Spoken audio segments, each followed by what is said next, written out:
There are places I remember all my life, though some have changed. One of the classic tracks off of the Beatles' Rubber Soul album, In My Life, which includes that line about the places I remember, which is the title of a new collection of photographs by Henry Grossman, who took more photos of the Beatles over a longer time than any other photographer, over 6,000 of them, many of which appeared in Time magazine and Life magazine between 1964 and 1968. The book, Places I Remember, My Time with the Beatles, has about 1,000 of those photos in it and an intro by Paul McCartney. And since I'm a huge Beatles fan, I heard about this and I said, let's get Henry on the phone, and here he is. Good morning, Henry. Good morning. How are you? I'm doing wonderfully. Thank you very much. I see in the book that the first time you even met the Beatles, let alone photographed them, was at the Ed Sullivan Show on February 9th, 1964. Did you volunteer for that assignment because you were a fan?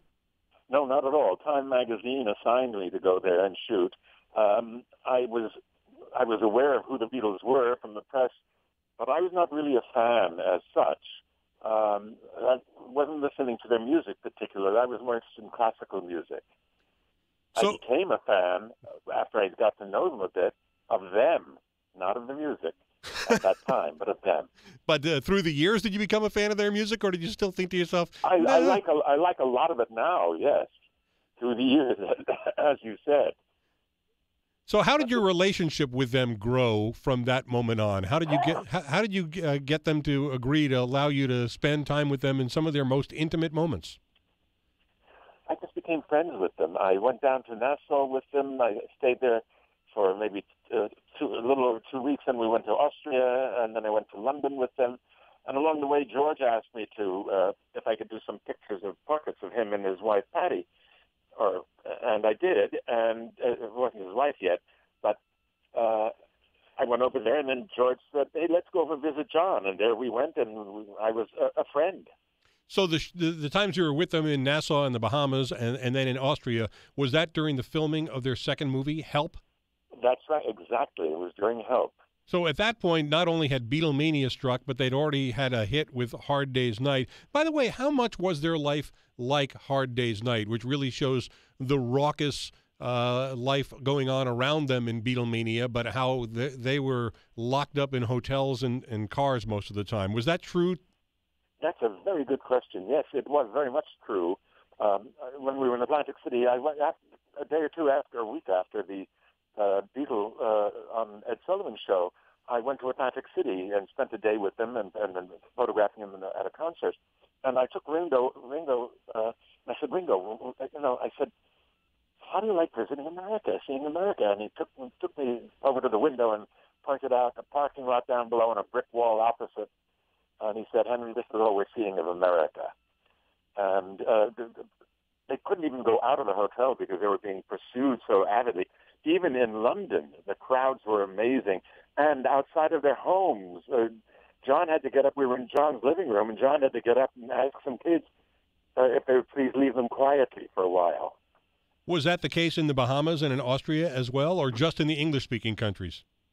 In Austria, there were a lot of people around, but not in Nassau, no. We were on a sort of beach locations, and there weren't a lot of people around for that.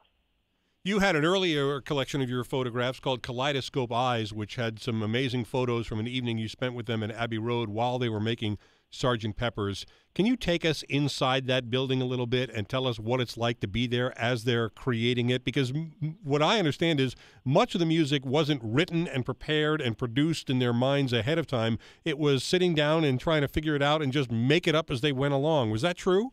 I think you're absolutely right. As a matter of fact, while I was there in the evening, Paul came in and sat down at the piano and started playing a melody. And then he said, hey, guys, listen to this. They all came over, started playing and listening, and that's what they worked on. And by the end of the evening, I hardly recognized the melody. Lucy in the Sky with Diamonds is what they were working on. And they didn't have music with them. They were not reading music. They were just making it up as they went along, which was very creative. So would it be that either Paul or John or maybe the two of them would present it to George and Ringo, and then they would figure out, okay, well, here's what I'm going to do with my guitar part, here's what we'll do with the bass, here's what we'll do with the drums, and George Martin would get involved and say, okay, let's add in these instruments? Was it that sort of thing where they were literally building a song from the ground up in the studio? Yes, they were, and I was not aware of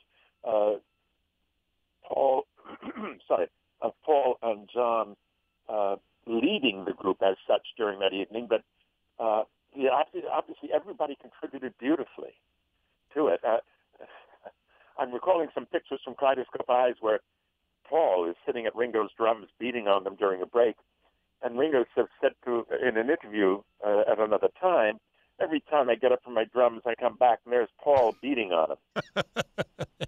And, of course, later when he did his solo work, Paul did play the drums and the bass and the guitar and the piano, and they were literally solo albums. Maybe he was rehearsing for the times that he'd have a post-Ringo life the night you were there. They probably were, but, these were all very witty, intelligent, charming, talented guys. And the fact that the four of them got together into one group is even more unusual and startling, and I think that's wonderful. I'm not sure that, I don't want to use the word polymorph.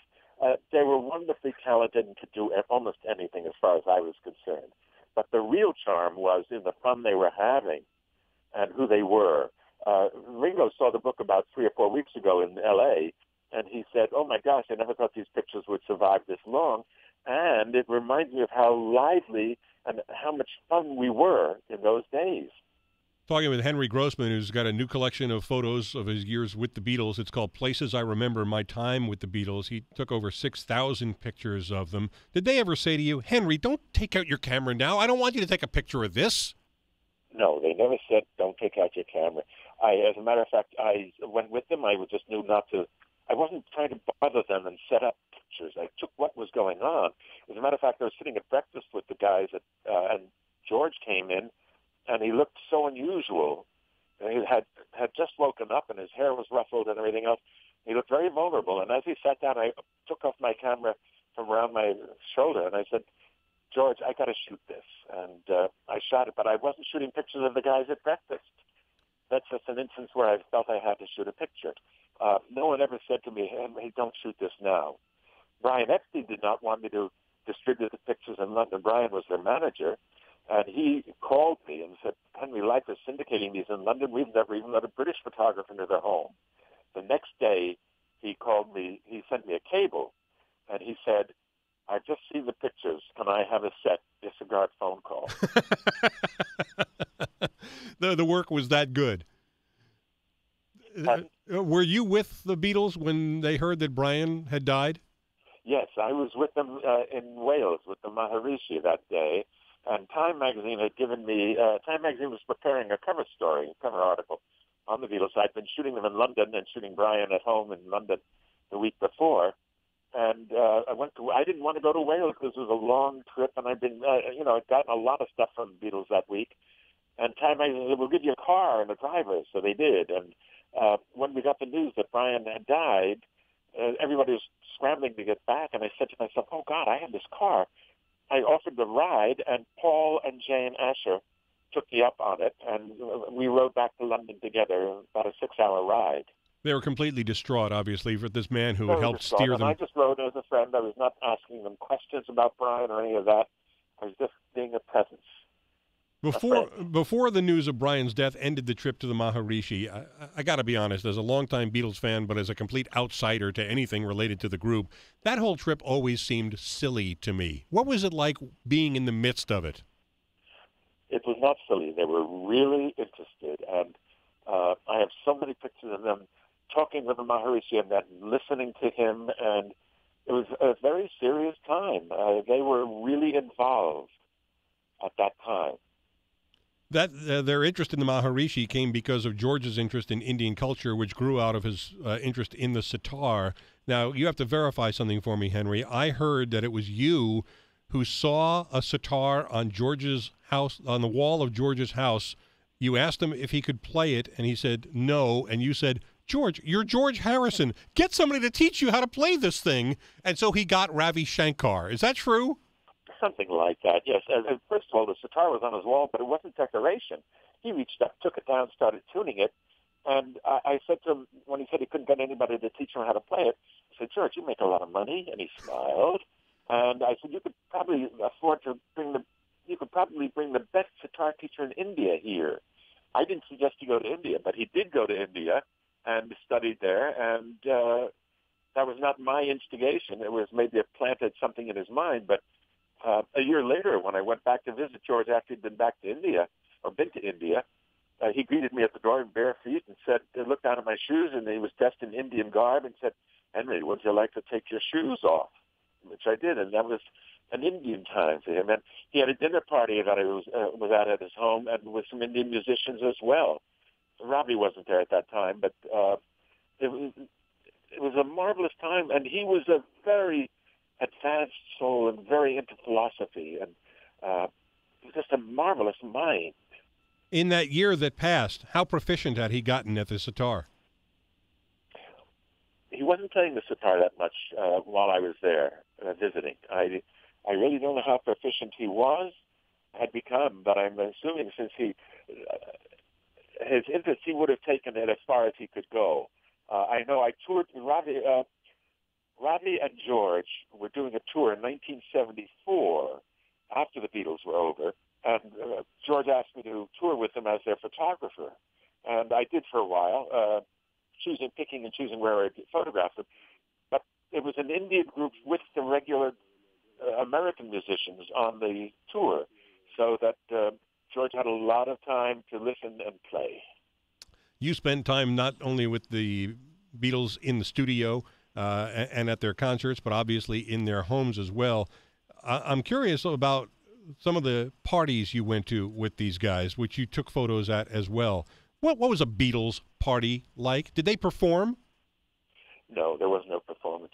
As a matter of fact, at George's home, one of them was a potluck dinner. People, friends of theirs, same age as they were, brought dishes over and cooked in the kitchen and did whatever, heated it up in the kitchen and that kind of thing. And George was sitting on the floor with an Indian musician, Ali Akbar Khan, and David Crosby from Crosby, Stills and Nash was there as a friend. It was just there was no performance. I don't think I ever went backstage at a performance, as a matter of fact, and I only photographed them performing in Atlantic City once, and that was at the beginning. Why not? They were not performing. As a matter of fact, when we went over to John's house, George had his guitar with him, and we were talking, and while the women were in the other room talking about curtains and other things, John and George pulled out their guitars and were playing together, just sort of riffing, I guess. And John's son, Julian, a toddler at that time, just watched them. I have wonderful pictures of him looking up at these two guys playing guitar at home. I mentioned in the intro, Henry, that you took over 6,000 photos of the Beatles between 64 and 68. Did you retain relationships with them after that, through their solo years? Kind of. I was in touch with George, but I was not an avid touch. I was a very busy working photographer, and this was just an assignment, as it turned out, with a group of friends that I enjoyed, but it was more during the Beatle time that whenever I was in London doing something else, I would go over and visit. But I didn't go back to England a lot after that, and I really was, going to different countries doing stills on movies and shooting a royal wedding in Liechtenstein and going to the White House and stuff like that. So I was busy running around a lot. I was very joyous for what they were becoming and how marvelous they had become. George said to me on one of the visits, he said, God, Henry, who knows how long this is going to last? And that was 50 years ago. Yeah, I was going to ask, since you weren't around them all that much, was there any way for you to know that things were falling apart at the end in 69 and 70? I had no idea other than what I read. Mm-hmm. No. Yeah. I had no idea that they were not going to continue as the Beatles. I knew that, I think the Abbey Road session that I did with Kaleidoscope Eyes was the last recording session as Beatles. They complained that they couldn't hear their music because of the screaming at the concerts. One of the last things in your book, Henry, is a brief encounter you had with George and John in New York. I think it was probably around Thanksgiving time in 1974 when John made a surprise appearance at an Elton John concert at Madison Square Garden, probably the last time he performed live in concert for a crowd that size. What was the meeting with George and John like? They had been friends. They were friends. It was marvelous. It was on George's tour, and it was nice to see John. I also saw him here in New York later at the Beacon Theater near on 74th and Broadway. John was living at 72nd in Central Park, and I lived at 76th Street. And I did bump into John, for example, on the street with Yoko, and I just talked with him for a while and went on. I deliberately stayed away from visiting, from asking if I could take pictures, because I knew how they had been pursued and hounded by the press and people wanting things from them.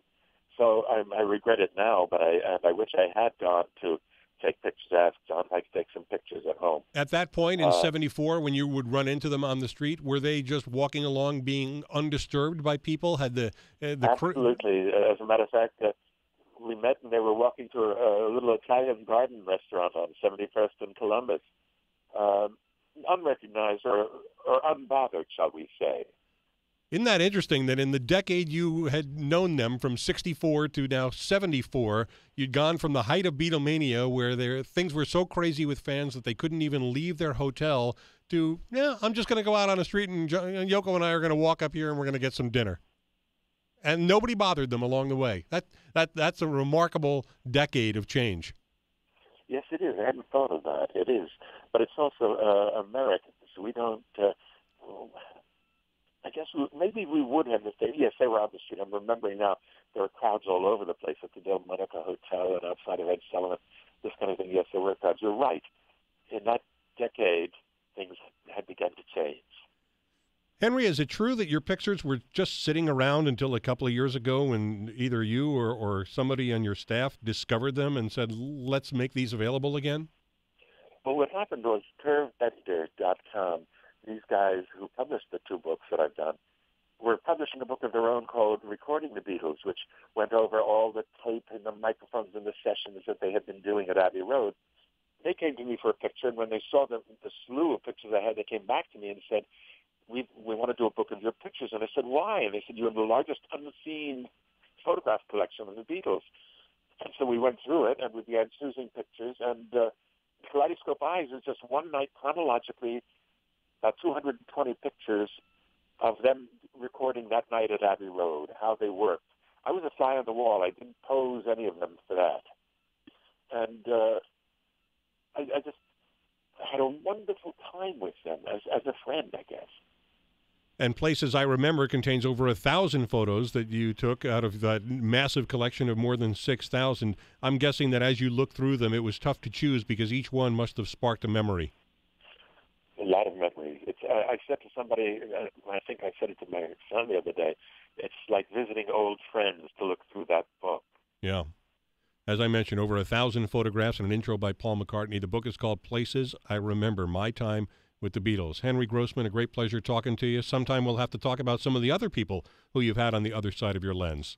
Oh, I'd love that. Another time, and thank you, Paul. Thank you for joining me this morning here on the Big 550 KTRS.